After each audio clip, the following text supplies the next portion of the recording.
Thank you very much for staying. Thank you very much for staying and welcome back to the markets, please. In our first story, indications are that the Jubilee FPSO will be shut down for about 3 months with effect from next year. This is what Joy Business has picked up from some of the partners of the Jubilee field, and sources say the shutdown will happen between February and July in 2017. This is to allow the Jubilee partners to complete works on the vessel that processes and stores crude extracted from the seabed. It is, however, not clear yet the impact of this development on crude production and gas supplies for power generation.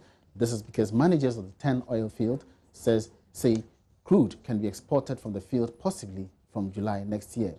Meanwhile, Group Chief Executive of Tullow Oil, Aidan Havey, tells Joy Business the major maintenance should help correct all the problems associated with the Jubilee FPSO turret bearing, which has been their major headache over the last year. We've pretty well nailed down the problem in Jubilee, and we have a solution in place, and we're working on that. So that's pretty well in hand now, and Jubilee's producing pretty well with the interim measures that we have in place. And we should have the first section of putting the FPSO on a fixed heading done by the end of this year. So it's pretty well on track. Well, the main stabilising of the FPSO will be done in the fourth quarter of this year, and then next year we'll fix that. We'll permanently moor it in a fixed position, and then the cam buoy, which we'll put in, is probably in 2018. But by probably around June of next year, Jubilee will be back to full.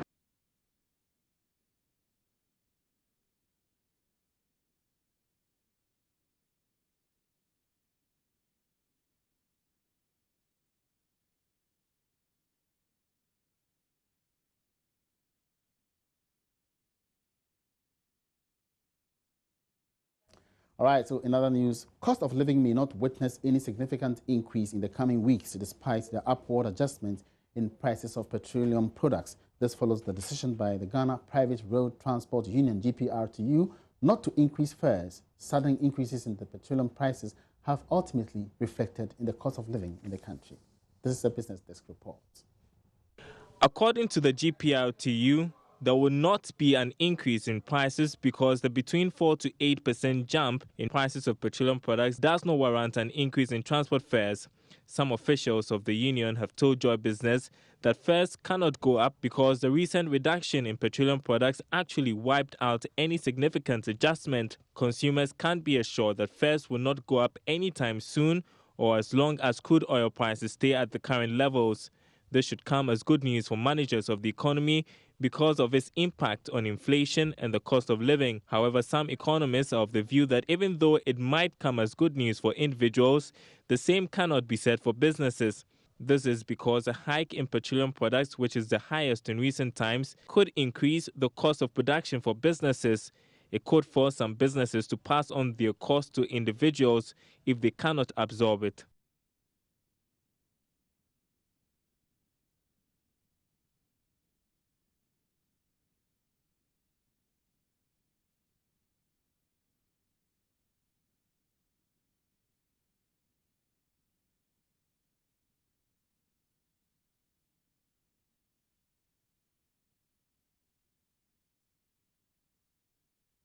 All right, so let's get back to the upstream sector of the oil and gas industry, where gas from the country's oil field in the western region could soon be available for use by power generating plants located at Tema in the Greater Accra region. This will happen after the Ghana National Gas Company completes work to lay pipelines from the western region to Tema. Well, George has been following this particular development, and he's joined me here to tell us more about these pipeline developments and how it will impact generation of power in the country. What have you been learning about this? Well, what we know is that today a signing agreement was done between the Ghana Gas Company and then their Chinese counterpart. Now, what we understand is that this pipeline will start from Atuabo in the western region through to the western, eastern, and central region to Tema to export gas from the western region to the generating plants in Tema that are there. There are some plants in Tema. Also, the interesting bit about this pipelines or these pipelines is that it can also accept gas from Tema that is from WAPCO through to the lines through the western region. Like a reverse flow. That's what the technical guys will also say. If there's an LNG facility that berth at the Tema port, they can also take gas from this LNG facility through the pipelines to the western enclave or to the western region. There will also be a mobile gas storage facility that can take gas or that can store the gas. What happens, that currently is that when the gas come in from the Jubilee fields, they don't have anywhere to store it, so they have to work on it. Somebody will say, pay as you go. It goes through the lines and it gets to those thermal plants in Takoradi. But these facilities, they have measures in place to ensure that they're able to store the gas, and also in bad times, they can rely on the supply of the storage and then feed it into the thermal plants. Which means that gas from the 10 field can also go through the same pipeline. The same pipelines to Tema as well. And the most interesting bit is the reverse flow as well to the western enclave. We understand that it will cost about $500 million. That is the estimated cost for this facility. And how is it going to be financed? Well, it's more of under the Chinese arrangement, recent facility from the Chinese government. So that will be part of the whole western region enclave for this infrastructure. That is when it comes to the gas infrastructure project. Talk about impacts on power generation. Exactly. You know that it costs a lot to bring in crude oil to power thermal plants. So it's seen that gas is more cheap. Now, if you have enough reserves, it means that these plants can be configured or calibrated, if you can use those words, to always receive gas, which is cheaper. It means that there will be enough fuel available to power the plants. Don't forget that we talked about the fact that there have been machines, a lot of machines that are now in place, the thermal plants, those Ameri and all those. But the problem now is about getting cheap source of fuel to power all these plants. So it looks like that problem will be addressed for now because we have enough fuel to power all these plants. Now, let's come to tariffs. Now, cost of generation is a critical factor when it comes to determining how much we set the tariff for consumers. Yeah, sure. So if your cost of input goes down a little bit, that could impact tariffs that they charge you at the end of the day.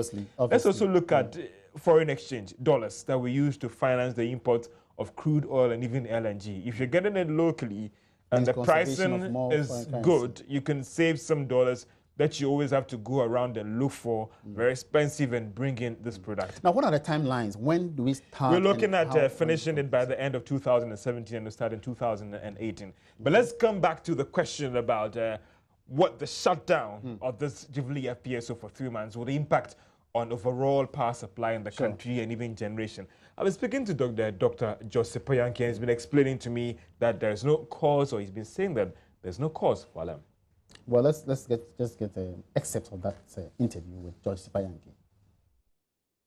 As Jubilee are concerned, we know that by the end of the year, the Tullow will finish the tie into our pipeline. And so if after February, when they are shut down, Jubilee is shut down, we will take gas from the 10 force, which will be about 50 million, 30 million for a start, and then 50 million thereafter. So during that period, Ghana Gas will be able to take about only 50 million of gas from 10, while the FPSO Kwame is being fixed, it's being resolved, the problems are being resolved. And the hope that within 3 to 4 months, they could solve the problems on the FPSO Kwame Nkrumah. So when that is done, it means about 170 million of gas will be coming from that area, that field, the tunnel fields. And that explains why we are also expanding the current GPP to be able to do more than 150 capacity that it has now, to be able to have 180. So yes, Tullow and Ghana Gas, we are in constant communication and we're working together. And so we are getting ourselves ready to receive gas from 10 when FPSO Kwame Nkrumah shut down for repairs. There's a plan B, which is the amount of gas coming from 10. And luckily for us, the flow from 10 will be more stable, more consistent, and not be as interrupted as that of Jubilee. But it's more of they come from the gas fields more or less. And also the FPSO that have been built, the FPSO at Amnos, I think took into account a lot of the defects that FPSO had. So the constant interruption of gas supply that we've experienced with the Kwame Nkrumah, FPSO Kwame Nkrumah, will not be the same as the one with the most. I think going into 2018, one can say that we will be reasonably secured as an energy country if you take into account the 180 million standard cubic meters of gas coming from some of our fields, and they take into account the 170 also coming from Jubilee. I mean, we are going to end up with about close to 400 million scf of gas per day, and that is able to give us, using the combined cycle facilities, that should be able to give us about 800 megawatts of power. All right, so that was George Sipayanki, Ghana Gas boss. Now, with this assurance, George, does it mean that we should go to sleep? No doomsaw whatsoever? Well, the economists will always say all other things being equal. Let's just hope that all these plans are going to work. And if indeed this gas comes in on time, don't forget that there are even arrangements to bring in an LNG, or that is more of a vessel that has already a processed gas on board. So if all these measures are going to work, America is going to work, TEN is going to produce more crude oil. They will fast track the export of gas. Don't forget the initial plan was to start exporting gas a year after the first commercial production. Now, let's say you're looking at between February to July for the shutdown. If you do the calculation, that's less than a year. Are they going to go back to government to review the agreement so that at least they can bring the export forward? Then whilst Jubilee is down, they can start exporting gas from TEN. If all those things are going to work, I'll say all other things being equal, it means that we will. There's no cost. Exactly. Voila. But we also know that the Ghana Gas has some financial problems with VRA and other agents. Did he talk about that? What we understand is that they are working on, don't forget, recently government announced a package that will see them pay these debts over a 3 to 5 year period. Exactly. And we understand the Ghana Gas debt is part of it. So basically, all other things being equal again, they should pay that debt. That's what they should pay those debts very, very, very soon. All right. Thank you very much, George, for that insight. And that was my colleague, George Yafi, telling us more about Ghana Gas and, of course, pipelines that will carry gas from the Western region right down to Tema, and, of course, a reverse flow from Tema to the Western region. You're still on the marketplace. We're taking a short break here. We'll be right back. Don't go away.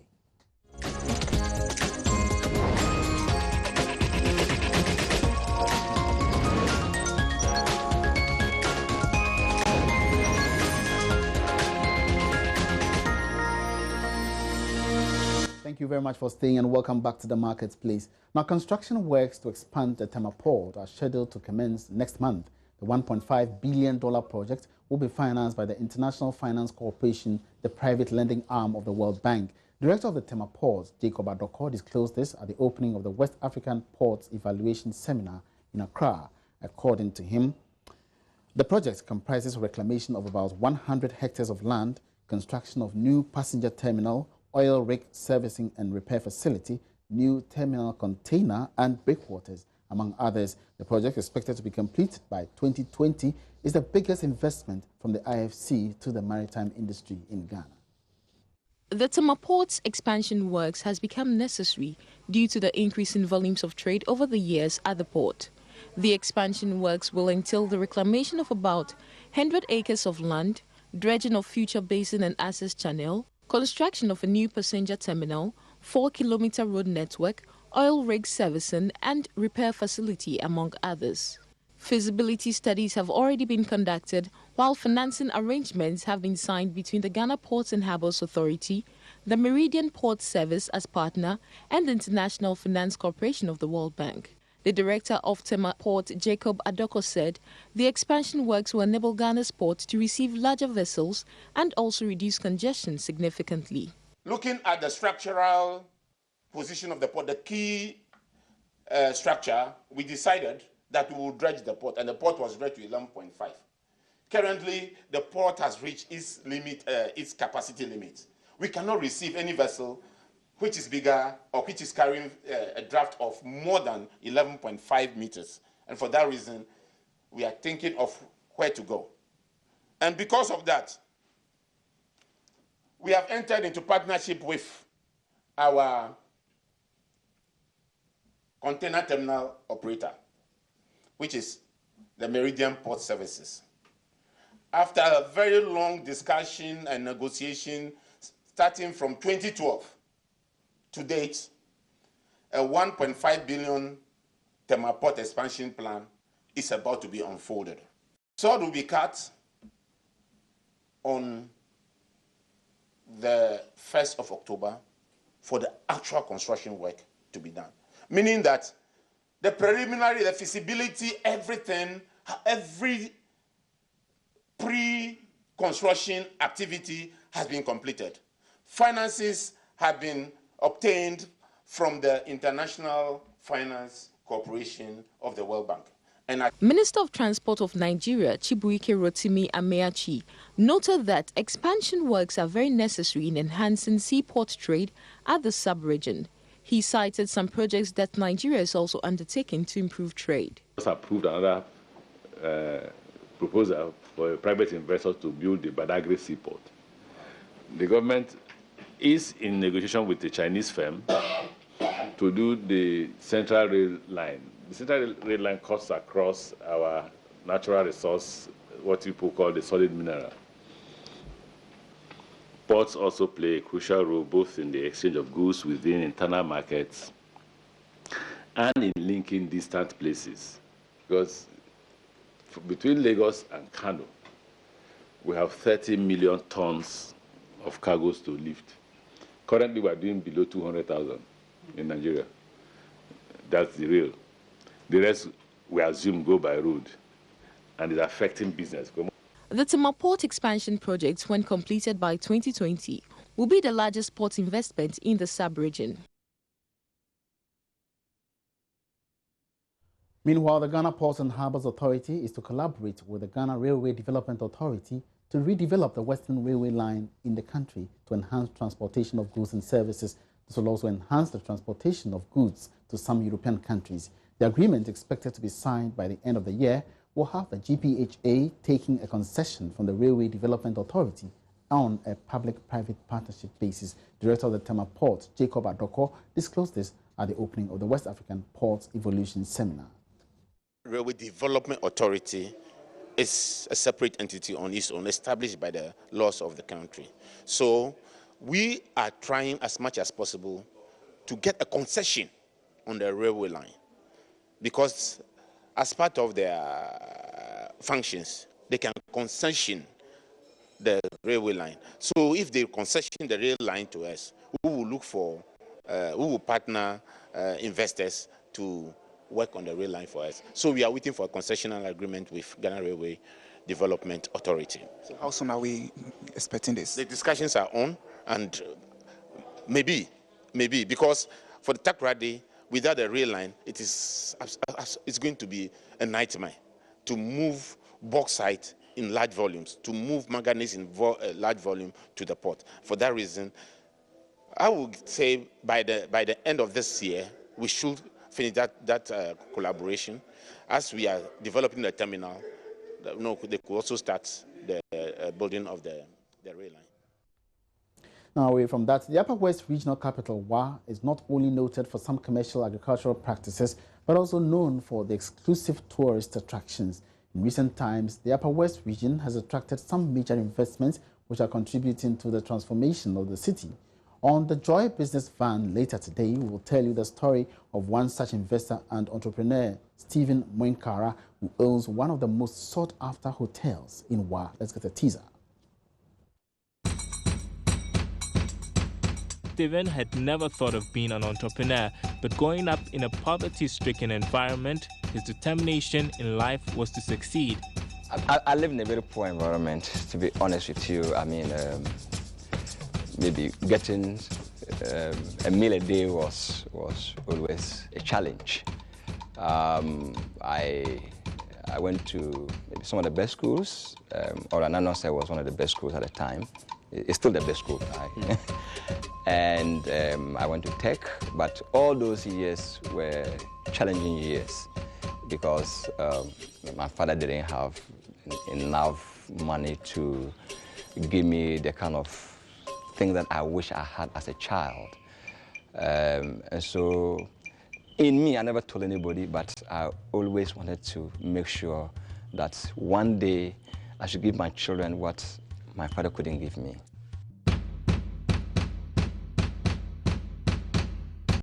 All right, and on that note, we draw the curtain down on Marketplace for today. My name is Emmanuel Bajivia. It's been exciting having you around over the past 30 minutes or so, and do hope to expect you at 5 p.m. for Business Live. Once again, keep watching and have a bright day.